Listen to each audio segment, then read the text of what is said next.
इस शहर कराची के साथ जो जुल्म हुआ है, मैं मीडिया से भी बात करना चाहता हूं और मैं उन एंकर से भी बात करना चाहता हूं जो जनरलाइज तो कर रहे हैं इस धांधली को, लेकिन उनका सफर पंजाब से आगे नहीं बढ़ता, सिंध में दाखिल नहीं होता और फिर खासतौर पर कराची के नताइज को तो ऐसा लगता है कि बड़े बड़े दानिश्वरों और सहाफियों ने भी कबूल कर लिया है, एक अमूमी सी बात करके मजाक करके निकल जाते हैं। मैं पूछना चाहता हूं कि जो धांधली कराची में की गई है, 5000 वोट भी जिस जगह पर एमक्यूएम को नहीं मिले उसको अगर 30,000 और 50,000 वोट दिए गए हों, 10,000 वोट भी नहीं मिले हों और उसको 1 लाख कर दिया गया हो, तो मैं नाम नहीं लेना चाहता, मैं इन तमाम सहाफियों से, एंकर से, मीडिया पर्सन से पूछना चाहता हूं कि इसको मौजू क्यों नहीं बनाया जा रहा। आप जब ये मौजू बनाते हैं कि नवाज शरीफ के 50,000 को 1 लाख किया गया है तो हम सपोर्ट करते हैं और हम समझते हैं कि ये जालसाजी से नवाज शरीफ का आना ये कौम के ऊपर जुल्म है, लेकिन हम ये भी चाहते हैं कि लोग 3.5 करोड़ की आबादी के इस शहर की भी तो तर्जुमानी करें कि किन डाकुओं को मुसल्लत किया गया है हम पर, किन दहशतगर्दों को इस शहर कराची पर मुसल्लत किया गया है। अवाम ने वोट नहीं डाले, लाख वोट भी शायद जेन्युइन नहीं पड़ा उनको पूरे शहर में, ठप्पे दिए गए थे, पहले से बुक्स इनको फराहम की गई थी, बल्दिया फैक्ट्री जलाने वाले, 259 इंसानों को आग से जलाने वाले, बोरीबंद लाशों का कारोबार करने वाले, शहर की इंडस्ट्री और तालीम को तबाह करने वालों को जिस तरह से हम पर मुसल्लत किया गया है, उस पर मीडिया के लोगों की यह खामोशी मुनासिब नहीं है। यह शहर पाकिस्तान चलाता है, यह आवाम के हक में जो डाका मारा गया है इस पर सबको आवाज बुलंद करनी होगी। और मेरा मुतालबा यह है कि फॉर्म 45 के मुताबिक नताइज आने चाहिए, वो फॉर्म 45 जिसपे प्रिजाइडिंग अफसर के भी साइन है, जिस पर पोलिंग एजेंट के भी साइन और अंगूठे हैं, और इस कदर नाअहल है ये करप्ट माफिया कि ये जालसाजी भी करने के काबिल नहीं है। पकड़े जाएंगे सारे के सारे। एक दफा सुप्रीम कोर्ट इस बात का नोटिस ले ले, सबकी आंखें चीफ जस्टिस के ऊपर हैं कि आप जब कहते हैं कि आप गैर जानिबदार हैं और आपको होना चाहिए, जब आप कहते थे कि इलेक्शन शफाफ होना चाहिए, जब आप कहते थे कि इलेक्शन 8 फरवरी को होना चाहिए और हुआ, तो फिर 8 फरवरी के रिजल्ट 9 फरवरी को नहीं बनने चाहिए थे, 10 फरवरी को नहीं बनने चाहिए थे। 8 फरवरी का रिजल्ट 8 फरवरी के मुताबिक होना चाहिए था जिस तरह लोगों ने वोट डाला। तो अगर जस्टिस फाइज़ साहब इसका नोटिस नहीं लेंगे तो कौम क्या समझेगी। इसलिए हम ये चाहते हैं कि वो जो भी उनका ड्यू प्रोसेस है, सो मोटो लेने का जो भी प्रोसेस तय हुआ है उसके मुताबिक ये कौम के मुस्तकबिल का मामला है, इस पर नोटिस भी लें और फॉर्म 45 को बेस करें, इन नताइज को कलअदम करें। हम इलेक्शन रीडू करने की बात नहीं कर रहे।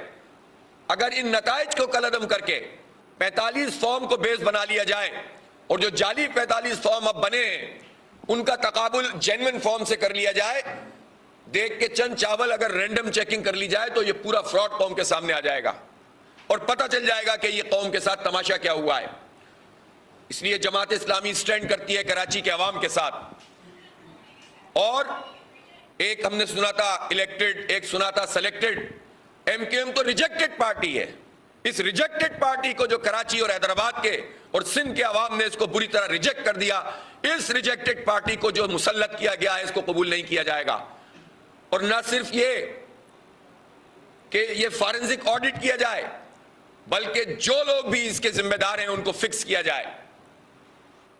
ये कोई तमाशा नहीं है कि नौकरियां करने के लिए लोग आए और पूरी कौम के साथ खेल कर चले जाएं और बाद में जाकर जो है एतराफात करते रहें जब अपनी नौकरियां उनकी पूरी हो जाएं। ये नहीं चलेगा। ये कब तक इस तरह से दबाते रहेंगे लोगों को, कब तक दहशतगर्दों को मुसल्लत करते रहेंगे, कब तक हमारे हक पे डाका मारते रहेंगे। ये नहीं होना चाहिए। इसलिए हमारा स्टैंड बिल्कुल उसूली है। फॉर्म 45 हमारी बुनियाद है और इस फॉर्म 45 के मुताबिक स्पेशली कराची में एक एक स्टेशन का और बूथ का फॉरेंसिक कर लें आप। एमक्यूएम कोई एक स्टेशन भी जेन्युइन तरीके से नहीं जीती हुई, एक भी नहीं। फॉर्म 47 की पैदावार है ये।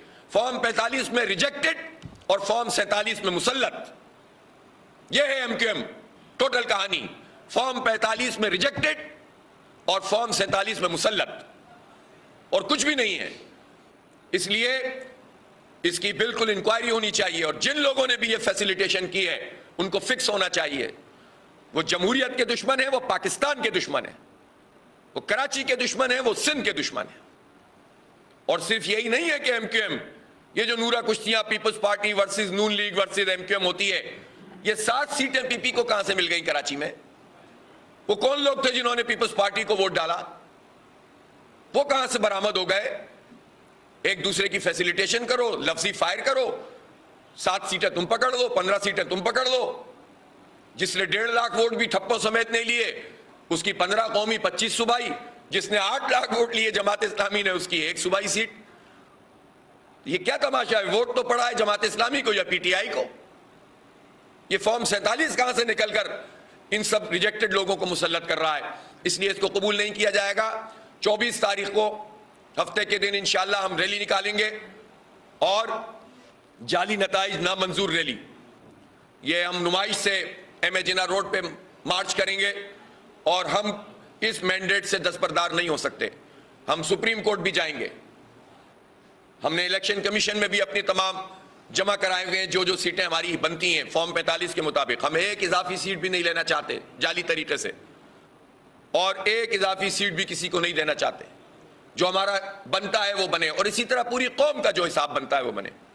हम सिर्फ अपनी सीटों के नहीं, हम पूरे पाकिस्तान के अवाम की नुमाइंदगी कर रहे हैं। जिस पार्टी को भी इन्होंने वोट डाला है, चाहे हमारी मुखालिफत हो उसके साथ, लेकिन जो जेन्युइन तरीके से जीत रहा है उसे जीतने दो, जो हार रहा है उसे हारने दो।